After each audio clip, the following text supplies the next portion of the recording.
Alors là, effectivement, s'il y a une chose qui est certaine, c'est que vous ayez réussi à garder ces vibrations incroyables de ce jour, de la reconnaissance, de la reconnexion, ou qu'elles aient un petit peu disparu, baissé.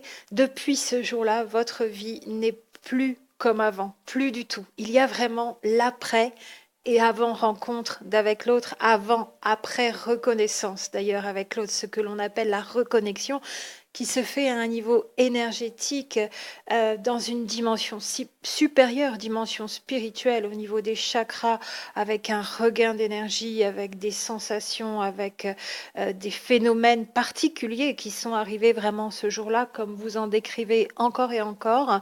Chacun, chacune à votre façon, ça n'est pas forcément euh, les mêmes symptômes qui sont apparus au niveau physique réellement aussi. Et puis, ce qui s'est passé au niveau spirituel, ça n'est pas toujours la même chose dans vos duos, mais réellement, il s'est passé des choses incroyables, inhabituelles ce jour-là. Et c'est bien de ces choses-là, d'ailleurs, dont on a du mal à parler à l'extérieur, parce que déjà, pour les décrire en mots humains comme les mots habituels, c'est difficile de trouver les bons mots. Et même quand on trouve les bons mots, les autres nous regardent, ne serait-ce que de commencer un petit peu avec des gros yeux. C'est quelque chose de trop inconnu, à la fois pour nous et pour eux, elles encore plus. Et de ce jour-là, par contre, il s'est vraiment passé quelque chose qui change notre vie du tout au tout, qui change notre vie à tout jamais. On ne peut pas oublier et on ne peut pas faire un retour en arrière comme si ça n'avait jamais existé, bien sûr. Et quel que soit ce qui a persisté comme sensation, comme énergie, comme connexion, même si c'est redescendu un petit peu, ça subsiste, c'est toujours là. Et ce ressenti par rapport à vous-même est différent. Le ressenti que vous avez dans votre propre corps par rapport à vous-même est différent. Votre état d'être est différent depuis ce jour-là. Et vous avez découvert aussi pour beaucoup d'entre vous ce que c'était que les vibrations. Des vibrations bien fortes d'ailleurs depuis ce moment-là. Et ce que c'était aussi que l'ouverture du cœur avec cet afflux d'énergie et afflux d'émotions d'amour. Et tout paraît vraiment différent, très différent ou complètement, absolument, infiniment différent, selon les duos, encore selon la façon dont vous le vivez et comment s'est passée cette reconnexion, avec quelle intensité elle a eu lieu. Et il y a quelque chose de plus grand qui est venu remplir votre vie ce jour-là, mais qui est venu remplir votre être surtout et qui ne nous quitte plus depuis ce jour-là, cette énergie qui est venue nous investir, nous habiter. Je parle toujours de d'effusion d'amour qui nous a comme infusé de l'intérieur à l'intérieur de chacune de nos cellules. Je ne manque pas de m'exprimer en superlatif et avec beaucoup de mots qui ont l'air grandioses. Peut-être certaines et certains trouveront que c'est exagéré. Moi, je ne trouve pas les mots pour dire ô combien il s'est passé quelque chose d'extrêmement fort, d'intense, d'extrêmement agréable à la fois et déconcertant, décontenançant et même au niveau du corps perturbant parce que bousculant au niveau physique, vraiment physiquement parlant. Et si notre vie a changé de ce jour-là, pour toujours, à jamais d'ailleurs, eh bien c'est parce qu'il s'est passé tous ces phénomènes-là aussi au niveau corporel. Et pour faire la parenthèse d'ailleurs, si ça a changé à jamais, faire un retour en arrière et retourner à une vie comme on pouvait l'espérer avant ou l'avoir avant, ou une rencontre ou un couple comme ça nous est peut-être présenté pour certaines et certains, qui sera comme celui qu'on aurait pu avoir avant cette rencontre et avec cette reconnexion et avant la rencontre du jumeau, de la jumelle, ça paraît bien impossible. Bien sûr que pour certaines et certains d'entre vous, ça se présente et c'est comme un test. Est-ce que tu veux oublier tout cela et faire comme si il s'était jamais rien passé? Et comment tu pourrais faire? Et là, le dilemme, et là, c'est très dur, mais derrière, c'est parce qu'il y a beaucoup de choses à comprendre qui ne sont pas encore comprises ou qui commencent à être comprises mais qui ne sont pas encore intégrées. Et donc, ça bloque, on ne va plus de l'avant et on est prise entre un parcours qui est encore en cours, où il n'y a pas eu réunion, et où certaines et certains peuvent désespérer, vouloir jeter l'éponge, et des possibilités de vivre une vie plus pépère, tranquille, comme une autre vie d'avant qu'on aurait pu avoir. Grand tiraillement dans ce dilemme, mais comme quelque chose a changé pour toujours, comment on pourrait faire pour retourner en arrière là aussi? Et la vie va nous pousser encore et encore devant. Et de toute façon, elle ne nous laissera pas faire ce retour en arrière. Il va y avoir des barrages, des obstacles, des sanctions, entre guillemets, dans le sens tu te trompes. C'était vers l'avant et tu retournes vers l'arrière. Ne fais pas ce retour en arrière. Ce serait vraiment oublier tout ce que tu as déjà gagné en allant en avant depuis que tu as commencé. Alors, c'est vrai que on peut perdre espoir pour certaines et certains d'entre vous, ça se présente à certains moments. Parce que c'est long, parce que vous n'avez pas forcément été bien guidé, parce que les libérations ne se sont pas encore faites, parce que la compréhension n'est pas encore là complètement, j'en parlais déjà, parce que vous le vivez encore et toujours au niveau du mental. Je crois que finalement, le résumé est très simple. Quand ça bloque, c'est que c'est le mental qui reste dans le contrôle. Quand ça débloque, c'est que vous êtes à l'écoute de votre corps et de votre ressenti. Souvenez-vous de ce qui s'est passé ce jour-là. C'était totalement dans le corps. Et puis, on repart un petit peu dans les anciens schémas parce que les libérations commencent seulement à partir de la reconnexion. On n'en est qu'au début à ce moment-là. Et puis, plus on avance, plus on va se libérer. Et c'est pour les personnes qui sont encore plus de l'autre côté du voile, je dirais, qui n'en voient pas encore le bout, qu'il y a encore insuffisamment de compréhension, pas absence de compréhension, mais insuffisamment de compréhension. La vie nous montre, la vie nous pousse, la vie nous envoie les messages, mais on ne voit pas forcément et on n'entend pas forcément. Aveuglé qu'on est dans les vieux mécanismes, les vieux schémas, le système de la matrice involutive 3D, tout son inconscient collectif qui pèse encore. Et parce qu'on n'est pas à l'écoute de ses ressentis et de son corps. Et parce que le mental est toujours dans le contrôle. Et ne croyez pas que le mental, ce sont vos pensées, uniquement celles que vous produisez, quand bien même vous en produiriez.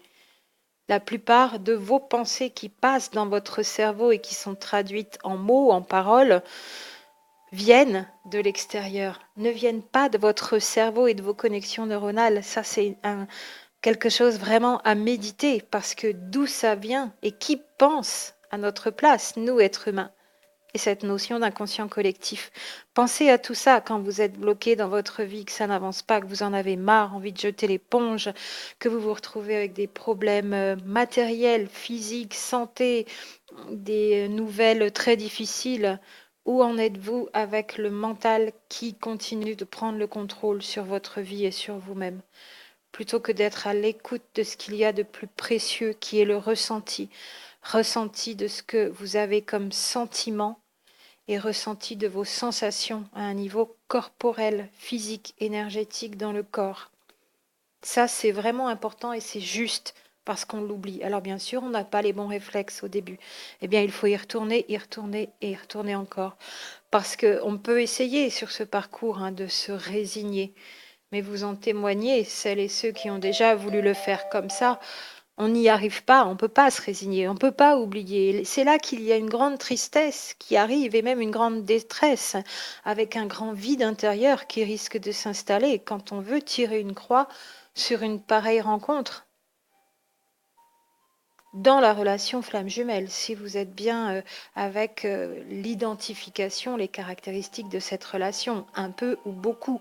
Bien sûr, si c'est une autre relation, ça va être difficile, triste, mais vous tournerez la page et passerez à la suite, bien sûr.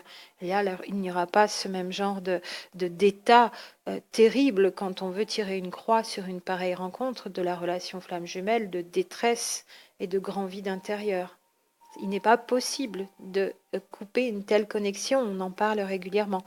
Alors, on repart dans ces moments-là parce qu'il y aura eu un coup de pouce, une aide, de la bienveillance autour ou un signe, une synchronicité, et puis on reprend courageusement, toujours poussé dans cette direction en avant, qui est toujours aussi inconnue et on n'en voit pas le bout et on n'en connaît pas le but, on ne sait pas ce qu'il y a au bout. Mais c'est là que on nous demande foi et confiance, bien sûr, que la vie nous demande foi et confiance. et nous demande aussi de comprendre qu'on est toujours avec ce mental qui nous contrôle à vouloir des réponses. Et donc on pose des questions, des questions, des questions. Mais non seulement on pose des questions, mais on veut des réponses à beaucoup, beaucoup, beaucoup de questions. Et puis tout de suite maintenant. Et puis des réponses précises. Et puis derrière, il va y en avoir encore et encore et encore plus des questions, avec encore et encore et encore plus d'exigences de réponses du mental. Et c'est sans fin, sans fin, sans fin. Et dès que vous êtes dans ce cercle vicieux infernal du mental qui pose des questions à l'infini et qui veut des réponses qui ne le satisfont jamais, vous êtes bloqué, bloqué, bloqué, ça n'avance pas. Et c'est là que vous repartez vers le bas ou vers l'arrière, alors qu'il serait bien plus facile, je ne dis pas qu'il serait complètement facile, aisé, fluide, rapide, en un claquement de doigts, de retourner en avant et d'avancer et de faire que ça avance dans ce parcours. Mais il serait plus facile de retourner en avant que de vivre une telle détresse et un tel grand vide de vouloir tirer un trait et une croix sur ce que vous aviez commencé là. Parce que depuis cette reconnexion, cette rencontre, de toute façon, votre vie n'est déjà plus comme avant.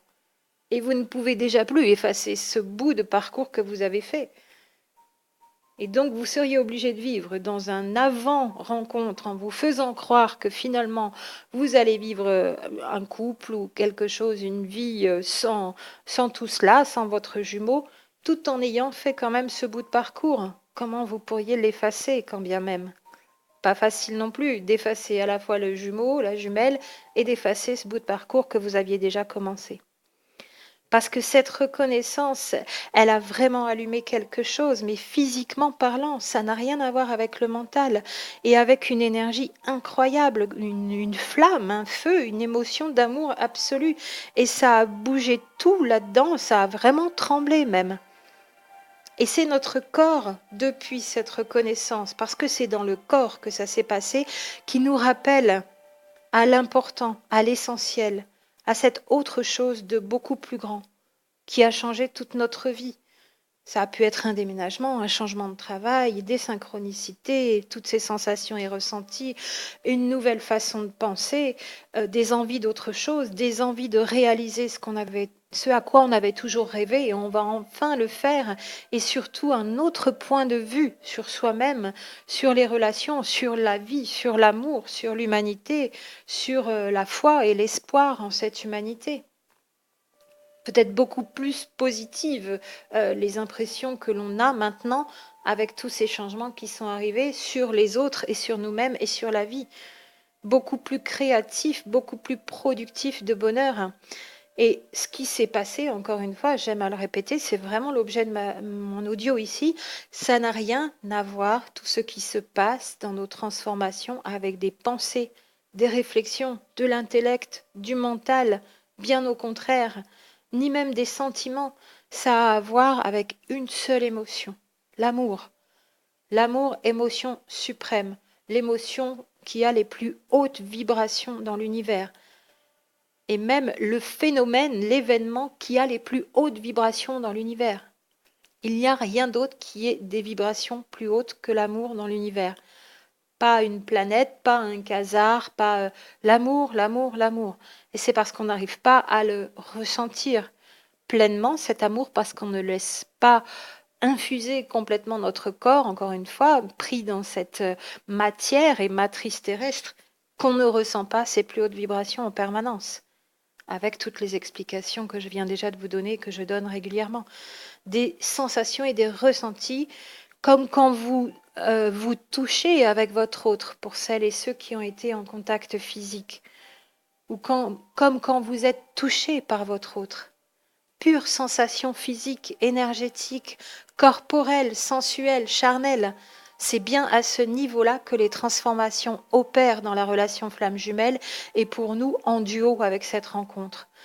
Dans ce corps, notre précieux véhicule terrestre, un corps qui ressent, qui vibre, qui parle, qui nous donne des messages que l'on n'entend pas, que l'on n'écoute pas, ou que l'on entend, que l'on a écouté, mais dont on ne tire pas des conclusions pour ce qu'il y a à faire. Résistance au changement, on pourrait dire encore. avec un gentil mental tac, tac, tac, tac, qui revient au galop, qui est toujours là et qui bloque et qui bloque. Et là, vous vous créez des pensées tristes et de la détresse et j'y arriverai jamais et il y en a un autre qui me tend les bras et pourquoi je dirais pas oui, mais j'arriverai jamais à oublier mon jumeau et la manivelle dans la petite tête.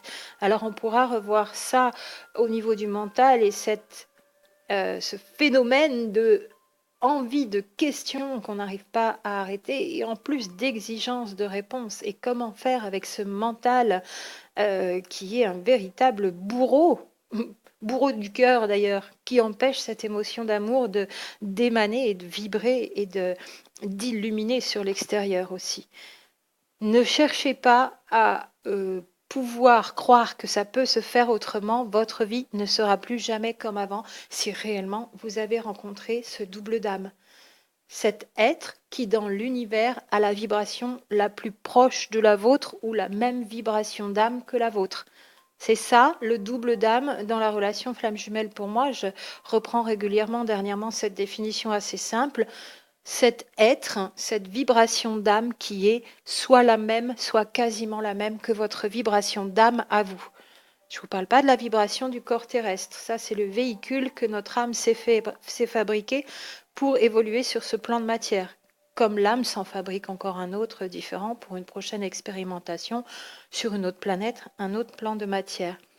Vibration en complète résonance. Comment on peut oublier ça? C'est simplement qu'on a ce mental à aller décrocher pour enfin entendre ce corps vibrer, vibrer d'amour et nous faire avancer, parce que c'est bien au travers du corps que les transformations se font en connexion avec l'autre.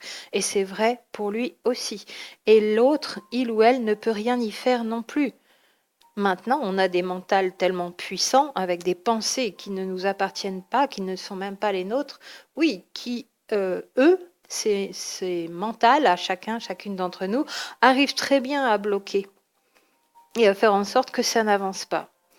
Donc c'est vraiment lâcher le mental. Quand on parle de lâcher prise, c'est lâcher le mental. Lâcher les questions. Des questions, on peut en avoir à l'infini. Jamais on aura les réponses. Et puis lâcher les exigences de réponse du mental. Si d'abord il y a déjà des questions en amont, bon ben voilà, il y a plein de questions qui se posent. C'est comme les pensées, on les regarde, on les observe, on les accueille. Les questions, c'est pareil, on les accueille, on les regarde, on les observe. Ok, allez, on les note peut-être pour le sortir de là. On les enregistre sur un dictaphone.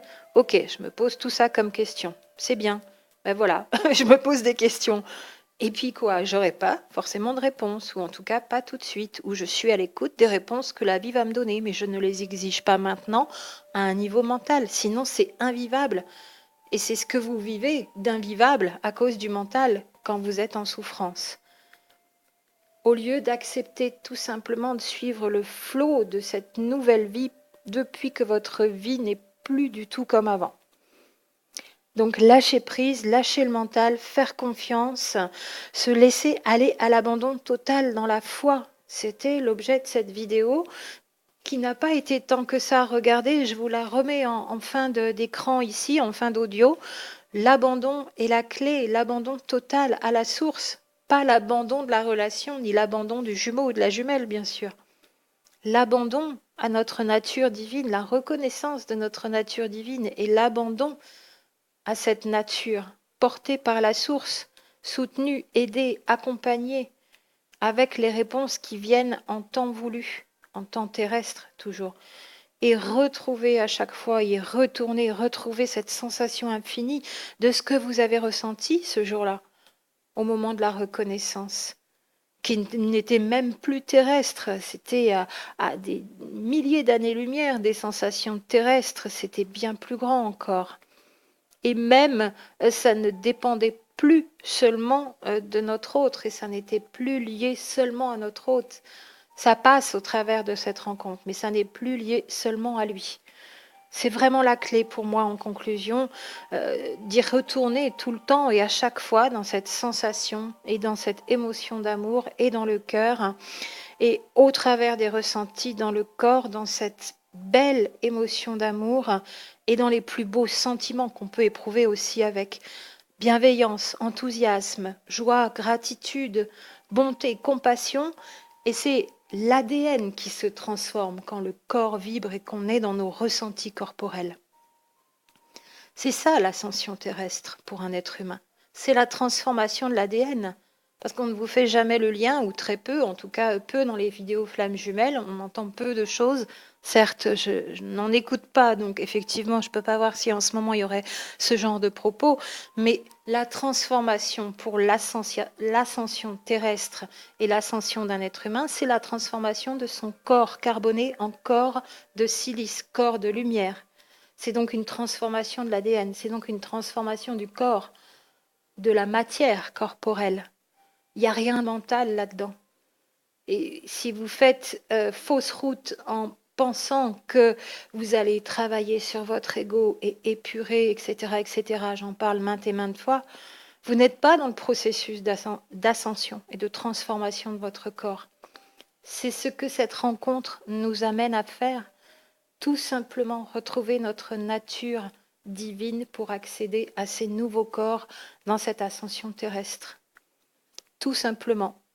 Alors vous pouvez retourner encore dans ce ressenti et accepter que votre vie ne soit plus jamais comme avant et pour le meilleur, dans votre meilleure version, la meilleure version de vous-même. À très bientôt.